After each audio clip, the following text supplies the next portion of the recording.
Everyone, welcome to Anand Parmar classes. और मैं हूं आनंद परमार। स्वागत करता हूं हमारे यूट्यूब चैनल पर। आज का जो लेक्चर रहेगा वो रहेगा बेटा कांग्रेस का। ठीक है, भारतीय राष्ट्रीय कांग्रेस। अब भारतीय राष्ट्रीय कांग्रेस की स्थापना क्यों हुई, इसके पीछे कारण क्या थे? तो इसके विभिन्न कारण थे कि भैया एक तो जो है मतलब ब्रिटिश लोग भारतीयों पर अत्याचार कर रहे थे। उसके बाद भारतीय लोग अब जागृत हो चुके थे। क्यों? क्योंकि 1857 की क्रांति हो चुकी थी और इससे भारतीयों को पता लग गया था कि हमें एकजुट होना पड़ेगा। अगर हम एकजुट नहीं रहेंगे तो हमारे भारत देश को स्वतंत्रता नहीं मिलेगी। उसके बाद अंग्रेज़ों को भी पता लग गया था कि अब भारतीय लोग हमारी बात नहीं सुनने वाले हैं और भारतीय लोग जागृत हो चुके हैं।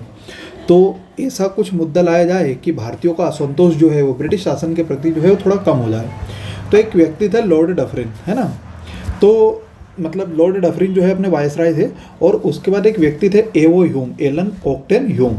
इन्होंने क्या करा भैया, इन्होंने एक चीज़ बोले यार अपन जो है वो लॉर्ड डफरिन के पास गए और कि भारतीयों के मन में जो अंग्रेजों के प्रति असंतोष है उसको खत्म करने के लिए अपन भारतीय राष्ट्रीय कांग्रेस की स्थापना करते हैं। इससे भारतीयों को भी लगेगा कि इनके पक्ष में भारतीय राष्ट्रीय कांग्रेस की स्थापना की गई, पर असल में जो है उस पर राज कौन करेंगे? अंग्रेज। तो इसके पीछे की जो कहानी है बेटा, इसको स्टार्ट करते हैं हम। देखो, भारतीय राष्ट्रीय कांग्रेस किस ब्रिटिश सिविल सेवा के सेवानिवृत्त अधिकारी थे जिनका नाम है एओ ह्यूम, एलन ओक्टेन ह्यूम। इन्होंने इंडियन नेशनल यूनियन नामक संगठन की स्थापना करी। तो भारतीय राष्ट्रीय कांग्रेस का पुराना नाम था बेटा इंडियन नेशनल यूनियन। इन्होंने डफरिन को सुझाव दिया, उस समय तात्कालिक गवर्नर जनरल थे वो लॉर्ड डफरिन थे, कि भारतीय असंतोष को दूर करने का यह सबसे बढ़िया उपाय है। तो क्या हुआ, 25 दिसंबर 1885 को इंडियन नेशनल यूनियन की बैठक जो है वो मुंबई के ग्वालियर टैंक में स्थित गोकुलदास तेजपाल संस्कृत कॉलेज में बुलाई गई। इसकी पहली बैठक पुणे में होनी थी, परंतु वहाँ प्लेग फैल गया था। ठीक, दादा भाई नौरोजी ने इसका नाम बदलकर इंडियन नेशनल कांग्रेस रखा। कांग्रेस जो शब्द है वो उत्तरी अमेरिका से लिया गया है, जिसका अर्थ है लोगों का समूह। पहले अधिवेशन में सुरेंद्र नाथ बनर्जी शामिल नहीं हो सके थे क्योंकि ये बेटा कलकत्ता में थे और इंडियन एसोसिएशन के दूसरे सम्मेलन में ये भाग ले रहे थे वहाँ पे, है ना। और प्रथम अधिवेशन में कांग्रेसियों की बेटा टोटल कितनी मांगे थी? तो 9 मांगे थी। मतलब क्या हुआ कि कांग्रेस की स्थापना करी किन्होंने? अंग्रेजों ने।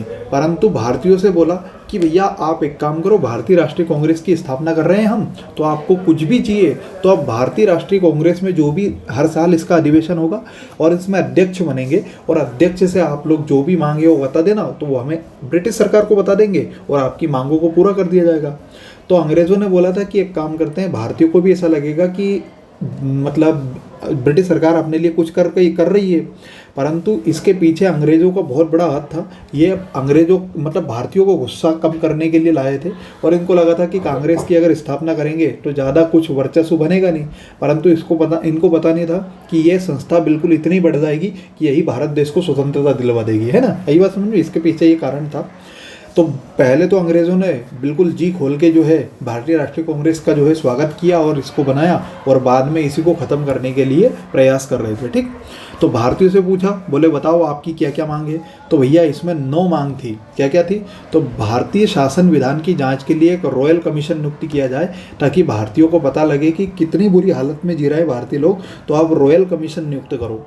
दूसरा, इंग्लैंड में जो कार्यरत भारत सचिव है इसका पद समाप्त कर दिया जाए। मैं आपको पढ़ाया था 1857 की क्रांति और इसमें 1858 में बेटा महारानी का जो है एक आदेश आया था ब्रिटिश क्राउन, और ब्रिटिश क्राउन के तहत भारत सचिव की क्या कर दी गई थी? स्थापना की गई थी। ठीक है, तो भारत सचिव जो है वो इंग्लैंड में बैठता था, कुछ काम का तो था नहीं, तो बोले इसका पद खत्म करो क्योंकि इसका पैसा तो भारत से जा रहा है। ब्रिटेन तथा भारत में एक ही साथ इंडियन सिविल परीक्षा आयोजित की जाए। अभी बताया मैंने आप लोगों को कि भैया एक साथ सिविल परीक्षा जो है 1923 में आयोजित की गई थी भारत में। यही बात समझ में।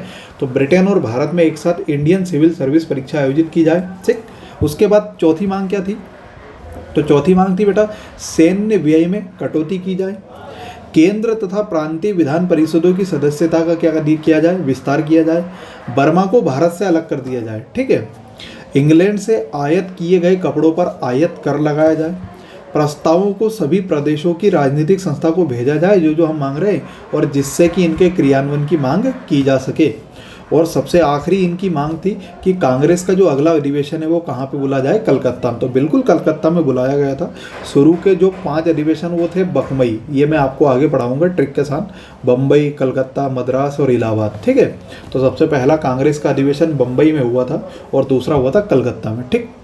अब कांग्रेस के पीछे जो है कुछ लोगों के मत थे, वो देखो आप लोग क्या क्या थे, ठीक है। तो एक थे लाला लाजपत राय। लाला लाजपत राय ने क्या कहा था, तो इन्होंने कहा था कि जो कांग्रेस है वो एक सेफ्टी वॉल्व सिद्धांत है।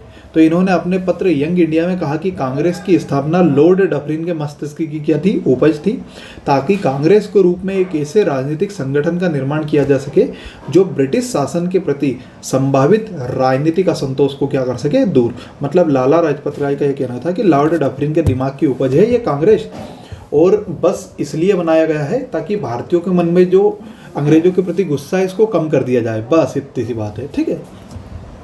अगला है तड़ित चालक सिद्धांत। जैसे अपन घर पे तड़ित चालक लगाते हैं ना कि भैया अगर कोई जैसे बिजली वगैरह गिरे तो वो तड़ित चालक संभाल लेता है, तो अपने घर में कोई दिक्कत नहीं आती है। तो ऐसे तड़ित चालक सिद्धांत किसने बोला था, तो गोपाल कृष्ण गोखले ने बोला था।